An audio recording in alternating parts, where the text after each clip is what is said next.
يدنين عليهن من جلابيبهن ذلك أدنى أن يعرفن فلا يؤذين وكان الله غفورا رحيما. وقال سيدنا رسول الله صلى الله عليه وسلم من قاتل دون ماله فقتل فهو شهيد ومن قاتل دون دمه فقتل فهو شهيد ومن قاتل دون أهله فقتل فهو شهيد أو كما قال سيدنا رسول الله صلى الله عليه وسلم. آمنت بالله صدق الله مولانا العلي العظيم وصدق رسوله النبي الكريم ونحن على ذلك لمن الشاهدين والشاكرين والحمد لله رب العالمين.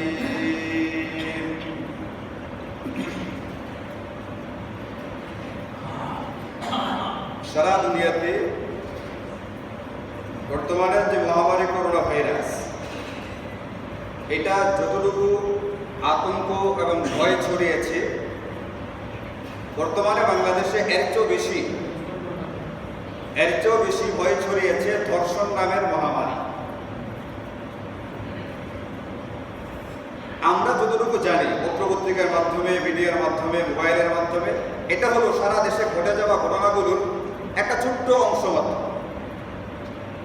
এই ছোট্ট অংশটা দেখবার পরে সারা দেশ বর্তমানে গত কয়েকদিন ধরে আন্দোলনে, ক্ষোভে, বিক্ষোভে সারা দেশ উত্তপ্ত হয়ে আছে এই ধর্ষণ নামের মহামারীটার কারণে। করোনা ভাইরাসের চেয়ে এটা আরো বড় ধরনের ভাইরাস হয়ে দেখা দিচ্ছে। এটা অন্যান্য দেশে আগেও ছিল, বাংলাদেশেও আগে ছিল, কম বেশ ছিল। বর্তমানে এখন আর ধর্ষণ নেই, বর্তমানে এটা হয়ে গেছে গণধর্ষণ, বর্তমানে হয়ে গেছে দল ভেদে ধর্ষণ, বর্তমানে হয়ে গেছে রাত ভর ধর্ষণ, বর্তমানে হয়ে গেছে ধর্ষণের পরে আবার সেটা মোবাইলের মাধ্যমে ভিডিওটা ধারণ, এবং এটার ভয় দেখায় ব্ল্যাকমেইলের মাধ্যমে দিনের পর দিন, মাসের পর মাস ধর্ষণ। আগে ঘটতো একটা দুটা হঠাৎ ঘটনা, একবারের জন্য হয়তো, কিছুক্ষণের জন্য হয়তো কেউ টের পেত না, শেষ হয়ে যায়। কিন্তু এখন টের পায়, ইন্টারনেটের কারণে, মোবাইলের কারণে, প্রযুক্তির কারণে এখন টের পায়। এখন সাধারণ ধর্ষণ নেই, এটা হয়ে গেছে অসাধারণ ধর্ষণ। দল বেঁধে জমায়েত হয়ে মোবাইলের মাধ্যমে ধারণ করে সারা রাত্রি ভরা এই ধরনের শব্দগুলো পত্রপত্রিকায় লেখে। এখন কথা হচ্ছে, এই যে মহামারী, এটা কি জন্য ছড়ায়? ধর্ষণ নামের এই মহামারী কেন ছড়াইলো? এই মহামারী কেন আমাদের ভিতরে বিরাট আকারে দেখা দিল? এই ব্যাপারে কোরআন এবং সুন্নাহ কিন্তু আমাদেরকে আগেই বলে দিয়েছিল এই জাতীয় মহামারী কখন ছড়াতে পারে এবং এই মহামারী থেকে বাঁচবার উপায় বা ব্যবস্থাটা কি, ধর্ষণ ছড়িয়ে পড়ার কারণ এবং তার প্রতিকারের উপায়টা কি। আল্লাহ রাসূলে যারা বিশ্বাস করে, পরকালে যারা বিশ্বাস করে, মুমিন মুসলমান, তারা কোরআন এবং সুন্নাহ থেকে এর কারণ এবং প্রতিকারটা খুঁজে নেওয়ার চেষ্টা করবে। এখন আল্লাহ তাআলা কোরআনে কারীমের ভিতরে নবীজিকে ডাক দিয়ে বলছিলেন, নবীজির মাধ্যমে সারা দুনিয়ার আমরা যারা আছি কিয়ামত পর্যন্ত মানব জাতিকে আল্লাহ তাআলা ডাক দিয়ে বলছিলেন, ইয়া আইয়ুহান নাবিয়্যু কুল লিআজওয়াজিকা ওয়া বানাতিকা ওয়া নিসাইল মুমিনিন। নবীজি, আপনি সারা দুনিয়ার মানুষদেরকে বলে দেন, আপনি আপনার স্ত্রীদেরকে বলেন, আপনি আপনার মেয়েদেরকে, কন্যাদেরকে বলেন, ওয়া নিসাইল মুমিনিন, এবং সাধারণ যারা মুমিন মুসলমান এদের স্ত্রীদেরকেও আপনি বলে দিন। নিজের স্ত্রীকেও বলবেন, নিজের কন্যাদেরকেও বলবেন, মুমিন মুসলমানের স্ত্রীদেরকেও বলবেন, ইউদিনিনা আলাইহিন্না মিন জালাবিবিহিন্না। তারা যখন ঘর থেকে কোনো প্রয়োজনে বের হয়, নারীরা ঘর থেকে বের হতে পারবে না এমনটা শরীয়ত কোথাও বলে না। নারীদের মূল কর্মস্থল শরীয়ত নির্ধারণ করেছে বাড়ির ভিতর, গৃহের অভ্যন্তরটাকে নারীদের মূল কর্মস্থল বানিয়ে আছে। কিন্তু এর মানে এই না একজন মানুষ বন্দী হয়ে জেলখানায় গেলে যেরকম কোনো কারণে জেলখানা থেকে বের হতে পারে না, একজন নারীর প্রয়োজনে ঘর থেকে বের হতে পারবে না, এমনটা না। কুরআন আমাদেরকে বলছে যে প্রয়োজনে নারী ঘর থেকে বের হবে, কিন্তু বের হওয়ার সময় ইউদিনিনা আলাইহিন্না মিন জালাবিবিহিন্না, সে তার সৌন্দর্যকে যেন প্রকাশ না হয়ে পড়ে এটাকে ঢেকে রাখবার চেষ্টা করবে, সৌন্দর্যকে ঢেকে তারপরে ঘর থেকে বের হবে। এইটা তাকে চিনবার জন্য, তাকে বুঝবার জন্য একজন সৎ নারী, একজন আল্লাহওয়ালা নারী, একজন কুরআন সুন্নাহর অনুসারী নারী, একজন পাক পবিত্র নারী, একজন খানদানি বংশের মেয়ে, তার এই পরিচয়টা, তার এই আবরণের দ্বারা, তার এই পর্দার দ্বারা বোঝা যায়। আল্লাহ বলে যারা এই সিস্টেমটাকে গ্রহণ করবে, ফালা ইউদাইনি, আসমানওয়ালা আসমান থেকে ফয়সালা দিয়েছেন, ফালা ইউদাইনি, যে নারী আমি দেওয়া কোরআনের এই বিধানটাকে গ্রহণ করবে, এই নারীকে কোনোভাবেই বিরক্ত করা হবে না, একে উত্ত্যক্ত করা হবে না, এর প্রতি ইমপ্রেজেন্ট করা হবে না, ফালা ইউদাইনি, একে কোনোভাবেই ধর্ষণ করা হবে না, ধর্ষণের শিকার এই নারী হবে না। এটা আসমানওয়ালার সিদ্ধান্ত। কেন ধর্ষণ হচ্ছে? আসমানওয়ালা আমাদেরকে যে সিদ্ধান্তটা, যে ব্যবহার বিধিটা দিয়েছিলেন, আমরা ওই ব্যবহার বিধি বাদ দিয়া নিজেরা নিজেদের মতো করে একটা সিস্টেম তৈরি করেছি, নিজেরা নিজেদের মতো সমাজ গড়বার একটা পদ্ধতি আবিষ্কার করেছি।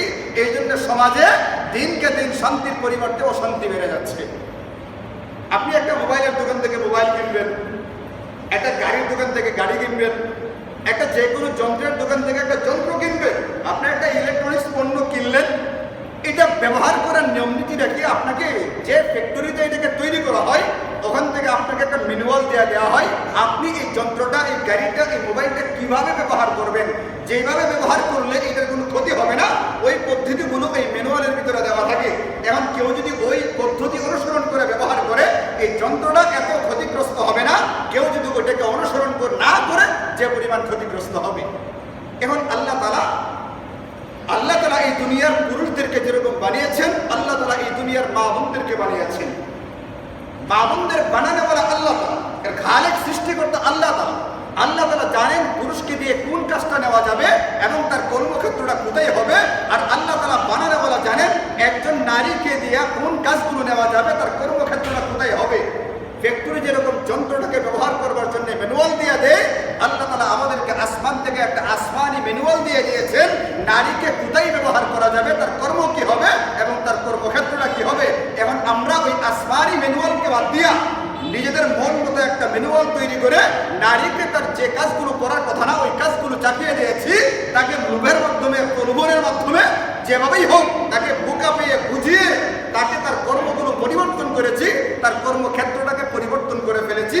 ফলাফল ফালা ইউদাইনি, আল্লাহ পাক যে ফলাফলের কথা বলেছিলেন, ম্যানুয়ালটাকে ব্যবহার ঠিক মতো না করবার কারণে, ওই অনুযায়ী ব্যবহার না করবার কারণে আজকে নারী সারা দুনিয়াতে ধর্ষিত, আজকে নারী গণধর্ষণের শিকার, দল বেঁধে ধর্ষণের শিকার, রাতভর ধর্ষণের শিকার। সেই ধর্ষণ আমার ভিডিওতে ধারণ করে সামাজিক যোগাযোগ মাধ্যমের মাধ্যমে সারা দেশে ছড়িয়ে দেওয়ার শিকার হয়ে গেছে। এই জন্য মূল কারণটা কি, কারণটা আমাকে দেখতে হবে। আমি আপনি মুমিন মুসলমান হওয়ার কারণে আমি আপনি কোরআন সুন্নাহ মানি, কোরআন সুন্নাহ আমাকে কি বলে, ধর্ষণের কারণটা কি। একজন নারীকে বলাই হয়েছিল ওয়াকারনা ফি বুয়ুতিকুন্না, তোমার মূল কর্মস্থল হবে তোমার ঘর। আসমানওয়ালা আসমান থেকে নারীর জন্য এমন কতগুলো কর্ম নির্ধারণ করেছেন যেগুলো কোনোভাবেই পরিবর্তনযোগ্য না। একজন নারীকে প্রতি মাসে ঋতুচক্রের ঝামেলা পোহাইতে হয়, মাসিকের ঝামেলা নারীকে পোহাইতে হবে। একটা নারী যদি মা হতে চায় তাহলে স্বামী স্ত্রী দুজনের মাধ্যমে পিতামাতা হয়, দুজনের মাধ্যমে সন্তান হয়, কিন্তু আসমান থেকে আসমানি সিদ্ধান্ত এটা, বাচ্চাটাকে গর্ভে ধারণের যে বিষয়টা, এটা নারীকেই করতে হবে, পুরুষকে কোনোভাবেই দেওয়া যাবে না। আপনি বলেন আমেরিকার প্রেসিডেন্টের স্ত্রী যে, বা নিউজিল্যান্ডের বর্তমানে প্রধানমন্ত্রী একজন নারী, সে যদি এই কথা বলে তার স্বামীকে, আমি তো নিউজিল্যান্ডের মতো একটা উন্নত, এত একটা আধুনিক রাষ্ট্রের রাষ্ট্রপ্রধান, আমার বহু কাজকর্ম আছে, বাচ্চাটা আমি পেটে ধারণ করতে পারবো না, তুমি আমার স্বামী হলেও তুমি তো রাষ্ট্রপ্রধান না, বাচ্চাটাকে তুমি পেটে ধারণ করবা, এটা কি সম্ভব? আসমান থেকে আসমানি যিনি আমাদের বানানেওয়ালা, তিনি নারীকে যতগুলো কর্ম দিয়েছেন তার ভিতরে একটা কর্ম, এটা বাচ্চাটাকে পেটে ধারণ করার কাজটা তোমাকেই করতে হবে। আসমানওয়ালা নারীর জন্য কর্ম নির্ধারণ করেছেন এই বাচ্চাটাকে প্রসব করার যে বিষয়টা, এই প্রসবটা নারীকেই করতে হবে, কোনো পুরুষ করতে পারবে না। পুরুষ এই কথা বললে হবে না, হ্যাঁ আমার এত ভালোবাসার স্ত্রী, সে কষ্টটা করবে, আমি এই কষ্টটা তাকে দিয়ে করাবো না। প্রসব করার যে কষ্টটা আমি স্বামী হিসাবে আমি নিজে এটা ভোগ করব, আমি এটা সহ্য করব, এটা কি সম্ভব? প্রসব করার বিষয়টা পুরুষকে দেওয়া কখনোই সম্ভব না। বাচ্চা জন্ম হয়ে গেছে, বাচ্চা পৃথিবীতে চলে আসছে, পৃথিবীর আলো বাতাস দেখেছে, এখন বাচ্চাটাকে বুকের দুধ খাওয়াতে হবে। এখন আপনি বলেন বুকের দুধ খাওয়ানোর কাজটা কে করবে? কোরআনওয়ালা বলে, এমনকি আমি আপনি চিন্তা করি, বাস্তবতার নিরিখে যদি চিন্তা করি, এই কাজটা একজন নারীকেই করতে হবে, কোনোভাবেই একজন পুরুষকে দিয়া এটা সম্ভব না। বুকের দুধ কোনো পুরুষে খাওয়াইতে পারবে? এটা সম্ভব না। এখন একজন নারীকে আল্লাহ তাআলা বানিয়েছেন, আল্লাহ তাআলা একজন নারীর বানানে বলা, তার কর্মগুলো ঠিক করেছেন। প্রতি মাসে ঋতুচক্রের ঝামেলা পোহাইতে হবে, বাচ্চা নিতে গেলে বাচ্চা পেটে ধারণ করতে হবে, বাচ্চা প্রসব করতে গেলে এটাও নারীকে করতে হবে, এমনকি বাচ্চাকে পরবর্তীতে যে দুধ খাওয়াতে হবে, দুধ খাওয়ানোর কাজটা নারীকে দেওয়া হয়েছে। এখন আপনি বলেন এই যে নারীর কাজকর্মগুলো, যিনি নারীর বানানে বলা সৃষ্টিকর্তা, তিনি যে নারীগুলো কতগুলো কাজ দিয়েছেন, এই কাজগুলো করবার জন্য আসলে বাড়ির ভিতরটা ভালো না বাহিরটা ভালো? আপনি বলেন একজন নারী তার ঋতুচক্রের সময় যে ঝামেলাটা পোহাইতে হয়, অনেক সময় পেটে ব্যথা করে, শরীর খারাপ লাগে, শরীর মেজমেজ করে, এই অবস্থায় তার জন্য কি আদালত কারখানা উত্তম নাকি বাড়িতে উত্তম ছিল? একজন নারী যখন পেটের ভিতরে বাচ্চা ধারণ করে, এই নারীর জন্য এখন UN এর অফিস করাটা সুবিধাজনক নাকি বাড়িতে থাকা সুবিধাজনক? একজন নারী যখন বাচ্চা প্রসব করবে, তখন তার জন্য বাড়ির ভিতরে থাকাটা ভালো নাকি রাস্তাঘাটে লঞ্চের ভিতরে, বাসের ভিতরে, ট্রেনের ভিতরে বাচ্চা জন্ম দেবে, এটা তার জন্য ভালো? একজন নারী যখন তার বাচ্চাকে দুধ পান করাবে, দুধ পান করাইবার জন্য সুন্দর ব্যবস্থা, এটাকে বাড়ির ভিতরটা ভালো ছিল নাকি সংসদে বসে দুধ পান করাবে এটা ভালো ছিল? আল্লাহ তাআলা নারীর কর্ম বন্টন করে দিয়ে বলছেন তোমার কাজ হলো এইগুলো, আর আমি যতগুলো কাজ তুমি নারী হিসেবে তোমাকে দিয়েছি, সবগুলো কাজের সবচেয়ে সুন্দর ব্যবস্থা হলো তুমি ঘরের ভিতর থেকে এই কাজগুলো আঞ্জাম দেবে। নারী ঘরের ভিতরে থাকবে, এটা এই জন্য যে নারীকে ঘরের ভিতরে বন্দি রাখা হবে, নারী ঘরের ভিতরে থেকে কাজগুলো করবে এই জন্য যে এটা নারীর অধিকার, এখানে নারীর নিরাপত্তা রয়েছে, এখানেই নারীর হেফাজতের সবচেয়ে মূল রক্ষা ব্যবস্থা রেখে দেওয়া আছে। নারী ঘরের ভিতরে থাকবে, তার কাজগুলো ঘরের ভিতরে করবে। এর মানে এই না যে নারী জেলখানার ভিতরে বন্দি। আল্লাহ আয়াতের ভিতরে বলছেন যদি প্রয়োজন হয় ঘর থেকে বের হবে। আরে নারীর উপরে আসমানওয়ালা এমন বিধিবিধান দিয়েছেন যেগুলো পূরণ করবার জন্য ঘর থেকে বের হইতে হয়। একজন নারীর উপরে হজ ফরজ হয়ে গেছে, নারী কি ঘর থেকে বের হবে না? বলেন ঘরের ভিতরে থেকে হজ করা সম্ভব নাকি বাইতুল্লাহ যেতে হবে? বাইতুল্লাহ যেতে হবে, তার দ্বীনি অধিকার, এটা ধর্মীয় অধিকারের কারণে নারী ঘর থেকে বের হতে পারবে।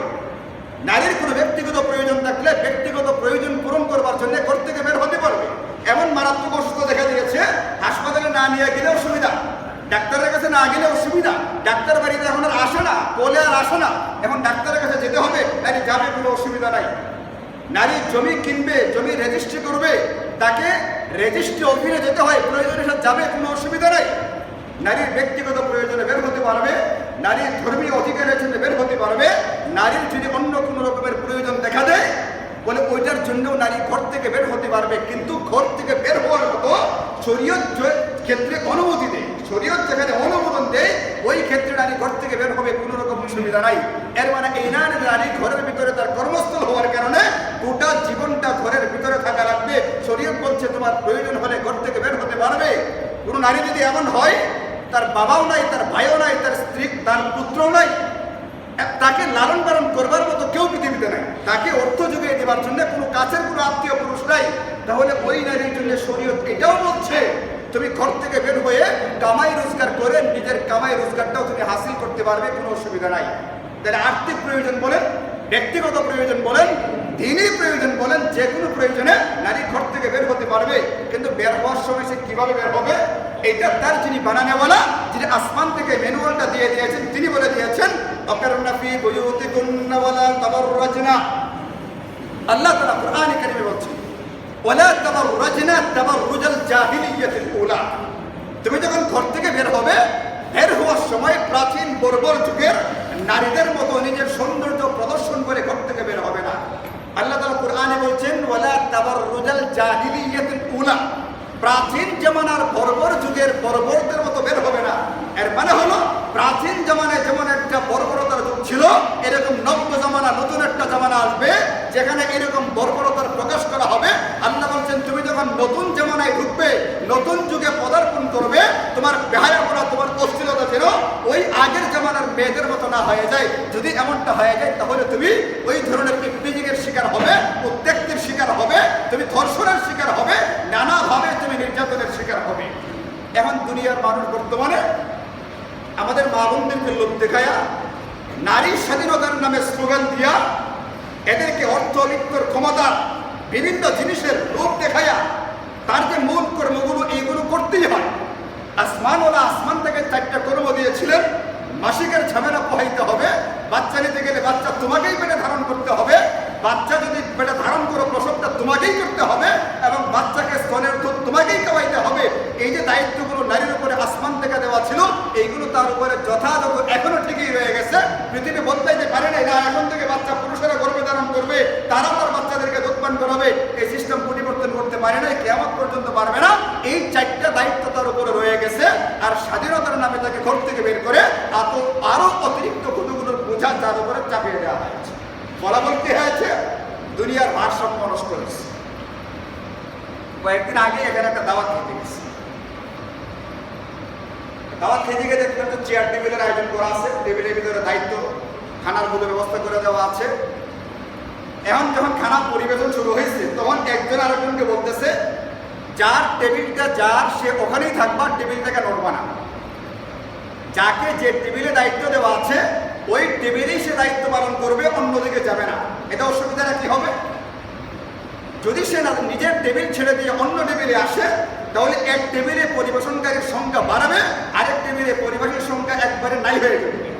এতে করে খাবার যে ব্যালেন্স বা ভারসাম্য, একটা বেঞ্চ একবারে বসছে একবারে খাবার থেকে উঠবে, এই সিস্টেমটা থাকবে না। একদিকে মানুষ বেশি হওয়ার কারণে অসুবিধা হবে, আরেক দিকের মানুষ খাবার ঠিক মতো পাবে না। এতে করে তাদেরকে অহেতুক বসে থাকা লাগবে, চিৎকার চেঁচামেচি করবে, অশান্তি সৃষ্টি করবে।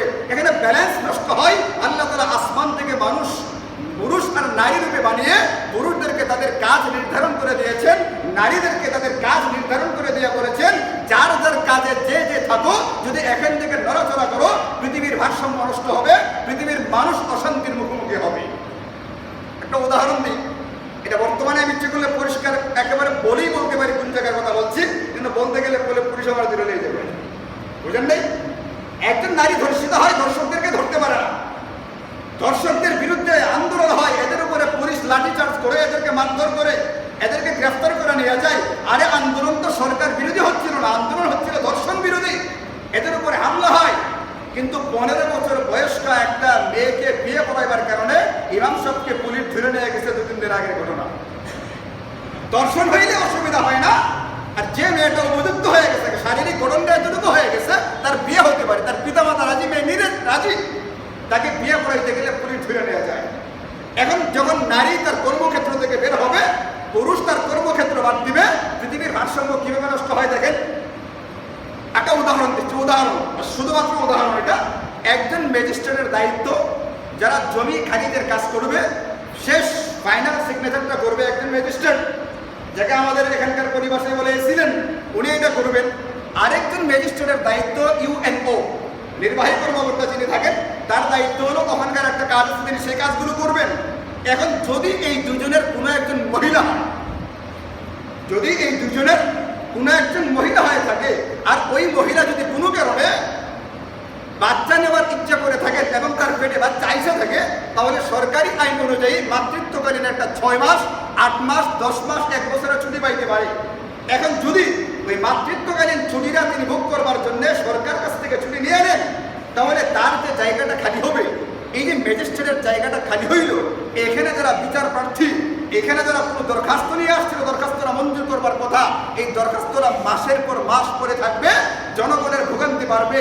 একজন এসিলেন্টের কাছে শত শত মানুষ জমি খারিজ করাইবার জন্য যায়, বিভিন্ন কাজের জন্য যায়। এখন যদি এসিলেন্ট তার চেয়ারে বসা না থাকেন, মাতৃত্বকালীন ছুটি নিয়ে তার বাড়িতে থাকেন, তাহলে এখানকার যে মানুষগুলো জমি নিয়ে ঘুরে বেড়াচ্ছে, কাগজপত্র নিয়ে ঘুরে বেড়াচ্ছে, কাজগুলো কে করে? এখানে মানুষের কি পরিমাণ পেরেশানি বাড়ে। আপনি আদালতে যান, এসিলেন্টের অফিসে যান, আপনি বিভিন্ন দপ্তরে যান, যেখানে নারী কর্মকর্তা ছিল, এখন মাতৃত্বকালীন ছুটি নিয়ে আসে, মানুষের কি পরিমাণ পেরেশানি হচ্ছে, যে ওটার মুখোমুখি সে জানে সে কি পরিমাণ পেরেশানির মুখোমুখি। দায়িত্ব নিয়ে নেওয়া হয়েছে একটা স্কুলের প্রধান অথবা একটা স্কুলের শিক্ষিকা, স্কুলের শিক্ষিকা হয়ে গেছে, পেটে বাচ্চা আসছে, তাকে ছুটি দেওয়া লাগবে না? তাকে ছুটি দেওয়া হয়েছে 6 মাসের, 8 মাসের, 1 বছরের ছুটি দেওয়া হয়েছে। এখন তার ক্লাসগুলো কে করায়? বলে অন্য একজনকে দায়িত্ব দেওয়া হয়েছে, বলেন আমি আমার কাজটা করি, আরেকজনের দায়িত্ব আমাকে দেওয়া হয়েছে, এটার জন্য অতিরিক্ত পয়সা আমাকে দেওয়া হবে না, আমি কি পরিমাণ গুরুত্ব দিয়ে তার ক্লাসগুলো করাবো? এইভাবে বাচ্চাদের হক অধিকার নষ্ট করা হয়। জনগণের অধিকার নষ্ট করা হয়, পৃথিবীর ভারসাম্য নষ্ট হয়ে যায়। কারণটা কি? যাকে যে কাজ দেওয়া হয়েছিল সে ওই কাজ থেকে সরে গেছে, ওই টেবিল থেকে এই টেবিলে চলে আসছে। যেরকম খাবারের পরিবেশ নষ্ট হয়, পৃথিবীর মানুষদেরকে আল্লাহ তাআলা কর্মক্ষেত্র আলাদা করে দিয়ে ছেলেদেরকে বলেছিলেন একরকম কাজ করবে, মেয়েদেরকে বলেছিলেন আরেক রকম কাজ করবে। এখন যখন মেয়েরা তাদের কর্মক্ষেত্র ছেড়ে দিয়ে অন্যদের কাজে চলে আসছে, পৃথিবীতে ভারসাম্য নষ্ট হচ্ছে। এই জন্যে আল্লাহ পাকের যে বিধান, আসমানি ম্যানুয়াল, ওই ম্যানুয়াল অনুযায়ী নারীদেরকে চালাইতে হবে। নারীরা যদি ওই সিস্টেম মতো চলে তাহলে কোনো অসুবিধা হবে না। এখন ক্ষমতার লোভ দিয়া, অর্থের লোভ দিয়া, সম্মানের লোভ দিয়া নারীদেরকে বের করা হয়েছে মূলত স্বাধীনতার নামে, কিন্তু সর্বক্ষেত্রে নারীদেরকে ব্যবহার করা হচ্ছে। কয়েকদিন আগে আমি নিজে দেখছি, হাসপাতাল রোডে একটা বিজ্ঞপ্তি লাগাইছে, এখানে কিছু লোক নিয়োগ দেওয়া, একটা নতুন ক্লিনিক হয়েছে, ক্লিনিকে লোক নিয়োগ দেওয়া হবে, এরকম যোগ্যতা চাইছে। রিসেপশনে যে আসবে তাকে নারী হওয়া বাধ্যতামূলক লেখা দিচ্ছে। রিসেপশনের জন্য যে প্রার্থী আসবে তাকে নারী হওয়া বাধ্যতামূলক এখানে লেখা রাখছে। কেন? এখানে যে কাজটাকে পুরুষ করতে পারবে না। একজন লোক আসছে, আমার রুগীরা কয়টায় কতগুলোয় আপনি যান, আপনার রুগীরা এখন কোথায় আছে, অমুক জায়গায় আছে, কোথায় দেখাইতে হবে, অমুক জায়গায় দেখাতে হবে, এই কথাগুলো একটা পুরুষে বলতে পারবে না। একজন পুরুষের পরিবর্তে একটা নারীকে বসানো হয়েছে, নারীর নারীত্ব আর তার সৌন্দর্যকে ব্যবহার করবার জন্য ব্যবসায়ীরা নারীকে এখানে ব্যবহার করতে শুরু করছে। বিলবোর্ডের ভিতরে আপনি কে দেখেন, সিভিল হাজত অফিসের সামনে বড় একটা বিলবোর্ড লাগাইছে, একটা মেয়ের ছবি দিচ্ছে, 3 মাইল দূরে থেকে দেখা যায়, অনেক দূরে থেকে মেয়ের ছবিটা দেখা যায়। আচ্ছা বলেন, যক্ষা রোগীর যে বিজ্ঞাপন বিলবোর্ড লাগাইছে, যক্ষা রোগীর জন্য, যক্ষা এমন কোন রোগ না যারা ভালো হয় না, যক্ষা রোগ ভালো হয়, এই ভালো হইবার বিজ্ঞাপন দেওয়ার জন্য একটা নারীর ছবিটা লাগাইতে হবে কেন? পুরুষদের ছবি লাগাইলে কি বিজ্ঞাপনটা হবে না? অথবা পুরুষদের ছবি না দিলেও ওই যে যক্ষা রোগের যে ভাইরাসটা, করোনা ভাইরাসের যেরকম ছবি আছে, যক্ষা রোগের একটা ছবি আছে, ওই ভাইরাসটার ছবিটা দেওয়া যেত না, এখানে একটা নারীর ছবি দেওয়া হয়েছে। আপনি ঢাকার বড় বড় বিলবোর্ড বলেন, ওখানে নারীর ছবি দেওয়া আছে। টেলিভিশনের মধ্যে বলেন, মোবাইলের ভিতরে বলে, বিজ্ঞাপন যেখানে, এখানে নারীদেরকে ব্যবহার করা হবে। যত্র নারীদেরকে ব্যবসার উদ্দেশ্যে ব্যবহার করা হচ্ছে, নারীকে পণ্য বানিয়ে ফেলা হচ্ছে, আর নারী মনে করতেছে এটা আমার স্বাধীনতা। একজন নারী তার ঘরের ভিতরে থেকে তার দায়িত্বগুলোর ভিতরে একটা দায়িত্ব ছিল বাচ্চাকে দুধপান করাবে। এই নারী যখন তার বাড়ির ভিতরে থেকে তার বাচ্চাকে দুধপান করায়, এই নারীকে বোঝানো হয়েছে তুমি পরাধীনতার ভিতরে আছো। এই নারী যখন ডে কেয়ারের দায়িত্ব পালন করতে গিয়া কেয়ার গিভার হিসেবে যখন 15টা 20টা বাচ্চার দায়িত্ব পালন করে, 15টা 20টা বাচ্চার পেশাব পায়খানা ওই যে ওইটা পরিষ্কার করে, প্যাম্পাসটা পরিষ্কার করে, তার নাক সাফ করে তাকে খাবার খাওয়ায়, এই নারী মনে করে আমি এখন স্বাধীন। একটা বাচ্চার দায়িত্ব পালন করলে পরাধীন হয়ে যায়, আর ডে কেয়ারে চাকরি করে কেয়ার গিভার হিসেবে দায়িত্ব পালন করতে গিয়ে 15টা বাচ্চার পায়খানা পরিষ্কার করে মনে করে স্বাধীন। নিজের ঘরের ভিতরে স্বামী তার নিজের বাবা আর নিজের সন্তানের খাবার দাবার পরিবেশন করবে, মনে করে এটা পরাধীনতা। এই নারী বিমানবালার চাকরির নামে যখন বিমানের ভিতরে 300 পুরুষের সামনে খাবার পরিবেশন করে, সে মনে করে আমি স্বাধীন হয়ে গেছি। নারীকে বোঝানো যেতেছে না, তারা যে পরিমাণ বোঝাচ্ছে আমরা সেই পরিমাণ বুঝাইতে পারতেছি না। নারী নিরাপত্তার অসুবিধাটা কোথায়, দর্শন কেন হইতেছে? বলে আসমানি ম্যানুয়ালকে বাদ দিয়ে নারীকে ব্যবহার করা হচ্ছে। নারীকে ব্যবহার করার কথা, তাকে আবরণ দিয়ে ঢেকে ইউদিনিনা আলাইহিন্না মিন জালাবিবিহিন্না, তার নিরাপত্তা, তার রক্ষা কবচ নামের যে পর্দা, এই নিরাপত্তার ব্যবস্থাটা দিয়ে তারপরে নারী প্রয়োজনে ঘর থেকে বের হবে। এখন স্কুলে বের হয়েছে, ছেলে মেয়ে একই ক্লাসরুমে ক্লাস করতেছে। আপনি বলবেন যে স্কুলের বাচ্চারা ছোট, আরে সাভারের ঘটনা দেখেন 2-3 দিন আগে, নাম দিছে কিশোর গ্যাং। কিশোর এখনো যুবক হয় না, কিশোর গ্যাংয়ের 4 জনে মিলে একটা নারীকে ধর্ষণ করেছে। একজন ধর্ষণ করে আরেকজন ভিডিও করে, আরেকজন ধর্ষণ করে আরেকজন ভিডিও করে। আপনি এদেরকে কিশোর বলেন? কিশোরের দর্শনটা কিভাবে করেছে? তার ভিতরে এখন যদি যৌবন না এসে থাকে, দর্শনটা করে কিভাবে? কিশোর নাম দিছে কিশোর গ্যাং, দর্শন করছে 4 জনে মিলে, এটাকে ভিডিও করে, এটাকে মাধ্যমে ব্ল্যাকমেল করে দিনের পর দিন, মাসের পর মাস দর্শন করা হয়েছে। এবার স্কুলে ছেলে মেয়েকে বসায় দেওয়া হয়েছে এখানে, বলে চাকরির জন্য আমার বাপ নাই, ভাই নাই, সন্তান নাই, কেউ নাই, আমাকে পালবার কেউ নেই, আমি নিজেকে ঠান্ডায় ঘর থেকে বেরোছি, ভালো কথা ঘর থেকে বের হও। কিন্তু তোমার জন্য তো আলাদা ব্যবস্থা থাকার কথা, তুমি কেন একই সাথে একই সঙ্গে? আরে পত্র পত্রিকায় আপনি দেখেন, বিজ্ঞাপন দেখেন, মোবাইলের ভিতরে বিজ্ঞাপন দেয় যৌন নির্যাতন বিরোধী, সবাইকে আওয়াজ তুলতে হবে। বিজ্ঞাপন সবাই আওয়াজ তুলুন, কেন? বলে একটা নারীকে আরেকজন তার কলিকে ডিস্টার্ব করে, বিরক্ত করে, বাজে কথাবার্তা বলে, এখন সবাই মিলে এটাকে ফিরাইতে হয়, তার প্রতিবাদ করতে হয়। একটা ছোট বাচ্চার বিজ্ঞাপন, ছোট বাচ্চা, একজন মেহমান আছে, বাচ্চা দৌড়ে পলাইছে, মা বলে তুমি পড়াই না কেন? বলে অমুক আঙ্কেল আমাকে কষ্ট দেয়, বিজ্ঞাপন দিচ্ছে নিজের কাছের লোকদের দ্বারা ছোট ছোট মেয়ে বাচ্চা নির্যাতনের শিকার হচ্ছে, আপনি নিজের কাছের লোকদের থেকে বাচ্চাদেরকে হেফাজত করেন। একই সঙ্গে সব ব্যবস্থা করে দেওয়া আছে, চাকরির ক্ষেত্রে একসাথে, পড়াশোনা একসাথে। কেন আপনি আলাদা করলে অসুবিধা কি? ছেলেদের স্কুল আলাদা হবে, মেয়েদেরটা আলাদা হবে, কোনো অসুবিধা আছে? মেয়েদের কর্মক্ষেত্র আলাদা হবে, ছেলেদেরটা আলাদা হবে, কোনো অসুবিধা আছে? কোনো অসুবিধা নেই। ইচ্ছা করলে সিস্টেমটা করা যায়, সিস্টেমটা করা হইতেছে না, মানে হলো আসমানি ম্যানুয়ালকে মানা হচ্ছে না। এই জন্য আসমানি ম্যানুয়াল অনুযায়ী ব্যবহার করলে আসমানওয়ালা বলছিলেন ফালা ইউকুজাইনি, এই নারীকে কোনো রকমের ত্যক্ত করা হবে না, বিরক্ত করা হবে না, ইবটিজিং করা হবে না, দর্শন করা হবে না। ওই ম্যানুয়ালকে ফলো করা হচ্ছে না, আর নারী পদে পদে আজকে নির্যাতনের শিকার। এখন আমি আপনি গার্জিয়ান হিসাবে এবং মা বোনেরা যদি কথাগুলো শুনতো, তাদেরকে বলতাম আপনি আপনার নিজের হেফাজতের ব্যবস্থা আগে নিজে করেন। অন্যেরা কি করবে? অন্যেরা তো আপনাকে খাবার জন্যে, ভোগ করবার জন্যে, নিজের স্বার্থে ব্যবহার করবার জন্যে কত রকমের মানে ফন্দি আর কত রকমের ছলনা বের করে এর কোনো শেষ করা যাবে না হিসাব নিকাশ করে। এবার আমার আপনার মেয়ে আসমানুল্লাহ বলছিলেন ওয়ালা তাবাররুজনা তাবাররুজাল জাহিলিয়াতিল উলা, প্রাচীন যুগের বর্বর মেয়েদের মতো নির্লজ্জ আর বেপরোয়া হয়ে বের হবে না। যদি এমনটা হয় তাহলে অসুবিধা হলো আমি আপনি পরিবেশটা করে দিলাম। এখন ছেলে মেয়ের মাঝে প্রেম হয়, ছেলে মেয়ের মাঝে চ্যাটিং হয়, ডেটিং হয়, শপিং হয়। 14 তারিখে, ফেব্রুয়ারির 14 তারিখে বেঞ্চে বসে এখানে কোলাকুলি হয়, জড়াজড়ি হয়, গাছের আড়ালে গিয়া আলিঙ্গনে আবদ্ধ হয়। এত কিছু করার পরে যখন শেষ মুহূর্তে পৌঁছে, তখন আপনি বলবেন যে আমাকে ধর্ষণ করা হয়েছে, বিচার চাই। কিভাবে হবে এটা? এই পত্রিকায় গত কয়েকদিনের পত্রিকার ভিতরে এলাকাটা মনে নাই, মানে পত্রিকা খুললে খালি ধর্ষণের খবর, পত্রিকা খুললে দর্শন করে মনে রাখবে না। আমি তো এটা মুখস্থ করার জন্য বসে না যে পত্রিকাটা মুখস্থ করবো। ঘটনা কি শুনেন, পত্রিকাগুলো আসছে আমার কাছে। একজন মেম্বার, ইউপি সদস্য একজন নারীকে কথা দিচ্ছে সরকার থেকে দেওয়া তার ঘরটা ভেঙে দিবে, টিন দিবে, যা যা তাকে ঘর ভেঙে দিবে। এখন ওই মহিলা, দরিদ্র মহিলা আবেদন করছে আমাকে একটা ঘর বাঁধার ব্যবস্থা করে দিন। বলে ব্যবস্থা করে দিব। এই ব্যবস্থা করে দিব ইউপি সদস্য কয়েকবার এই নারীকে দর্শন করছে। মানে হলো নারীও লোভের কিছুটা রাজি ছিল, আর না হলে কয়েকবার করে দেবে। কিন্তু কয়েকবার কাজ করার পরও যখন ঘর বেঁধে দেয় না, তখন আরেকবার যখন গেছে আগে ঘর বেঁধে না দিলে আর করতে দেবো না, এতলে লেগে গেছে গাইছে। এরপরে ধরা পড়ছে, এখন নারী আদালত থেকে মামলা করছে আমাকে কয়েকবার দর্শন করছে। এতদিন পরে গেলে তুমি মামলা করতে গেলে প্রথমবার করতে পারতা, এতদিন পরে কেন? এর মানে নারীও রাজি ছিল, সে ওইটার লোভে এই কাজের ভিতরে সাই দিছে। পরিবেশ তৈরি করে দেওয়ার পরে যদি আপনি বলেন দর্শন করা হয়েছে বিচার চাই, এটা বিচার হবে না। এই জন্য দর্শনের কারণ হলো আসমানি ম্যানুয়ালকে না মানা। দর্শনের মূল কারণ হচ্ছে আসমানি ম্যানুয়ালটাকে মানেন। নারী ঘরের ভিতরে তার মূল কর্মক্ষেত্র, প্রয়োজনে ঘর থেকে বের হতে পারবে, ধর্মীয় প্রয়োজন, আর্থিক প্রয়োজন, ব্যক্তিগত প্রয়োজনে ঘর থেকে বের হতে পারবে, কিন্তু ওই ম্যানুয়াল ব্যবহার বিধিটা মেনে তারপরে ঘর থেকে বের হবে। আল্লাহ নিজে আসমান থেকে বলছেন ফালা ইউকুজাইনি, এর কোনো রকমের অসুবিধা হবে না। 2 নম্বর, এটা বন্ধ করবার জন্য আমাদের যিনি বানানেওয়ালা খালেক সৃষ্টিকর্তা, তিনি আসমান থেকে একটা বিচারের ব্যবস্থা দিয়েছেন। নারী যদি আসমানি ম্যানুয়ালটাকে মেনে ঘরের ভিতরে থাকে, আবার যদি বের হইতে হয় ওই ব্যবহার বিধি অনুসরণ করে ঘর থেকে বের হয়, তাহলে দর্শনের ঘটনা ঘটবে না। এটা আল্লাহ পাকের ওয়াদা, এটা কোরআনের কথা, ফালা ইউকুজাইনি। কিন্তু এর পরেও যদি একটা ঘটনা ঘটে, তাহলে সেই ক্ষেত্রে আসমানওয়ালা আসমান থেকে একটা বিচার দিয়ে দিয়েছিলেন, তোমরা এইভাবে বিচার করো, তাহলে দর্শন বন্ধ হবে।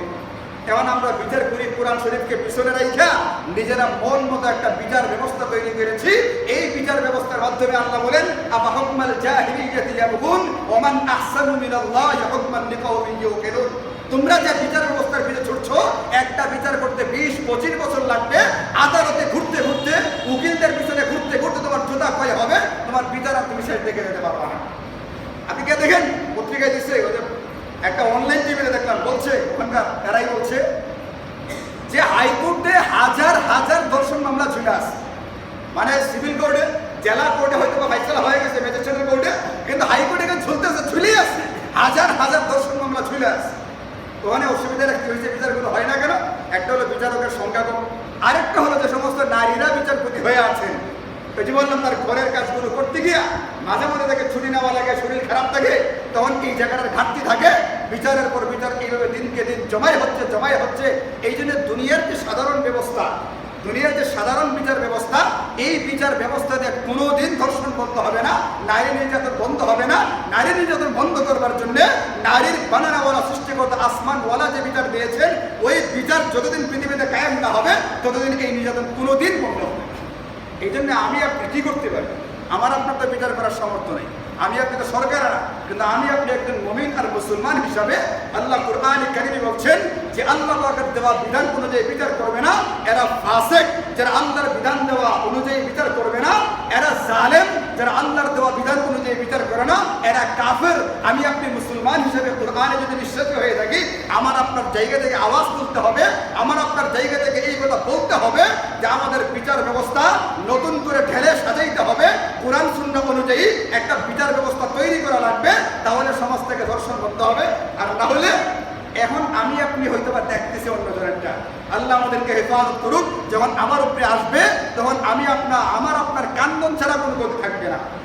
এক সময় এই নাস্তিকবাদীরা, নারীবাদীরা বলতো যে ধর্ষকদেরকে ফাঁসি দিলে, এদেরকে যদি হত্যা করে ফেলা হয় তাহলে আইনটা বড় কঠিন হয়ে যায়, অমানবিক হয়ে যায়।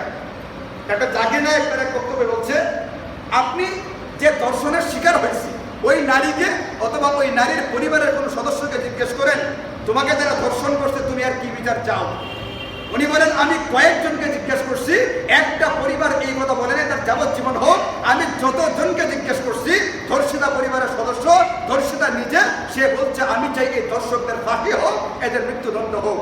আসমান থেকে আসমানওয়ালা ধর্ষকের জন্য, ধর্ষণকারীর জন্য, জিনা ব্যভিচারীর জন্য এই মৃত্যুদণ্ডের ফাইসালাই দিয়েছিলেন। আমরা আল্লাহ পাকের দেওয়া বিধানকে বাদ দিয়া নিজেরা মন মতো সংবিধান তৈরি করেছি, মানব রচিত সংবিধানের পিছনে দৌড়াচ্ছি, মানব রচিত আইনের পিছনে দৌড়াচ্ছি, যাচ্ছে তাই হচ্ছে। দিন দিন এগুলো বেড়েই যাচ্ছে। মর্জ বার্তা গেয়া জুজু দেওয়া কি মেডিসিন ঠিক মতো করতেছে না। যে ওষুধ দিলে কাজ করার কথা, ওই ওষুধ না দিয়ে অন্য ওষুধ দেওয়া হচ্ছে, কাজ হইতেছে না। এই জন্য আল্লাহ তাআলা আমাদের সকলকে জিন্দেগীর সকল ক্ষেত্রে কোরআন সুন্নাহকে বুঝবার, এটাকে মনে প্রাণে গ্রহণ করবার এবং সারা দেশে এইগুলো প্রতিষ্ঠিত হোক এমন একটা ইচ্ছা আমাদের ভিতরে থাকা লাগবে। আজকে যদি কোরআন সুন্নাহর আইন বাস্তবায়িত থাকে, শুধুমাত্র মুসলমানরা না, বেঈমান কাফেররাও এর সুফল ভোগ করতে পারবে। আর কোরআন সুন্নাহর আইন না থাকবার কারণে ওরা তো দুর্দশা ভোগ করতে আছে, মুসলমানরাও এরকম দুর্দশার শিকার হয়ে আছে। আল্লাহ তাআলা আমাদের সকলকে বোঝার তৌফিক দান।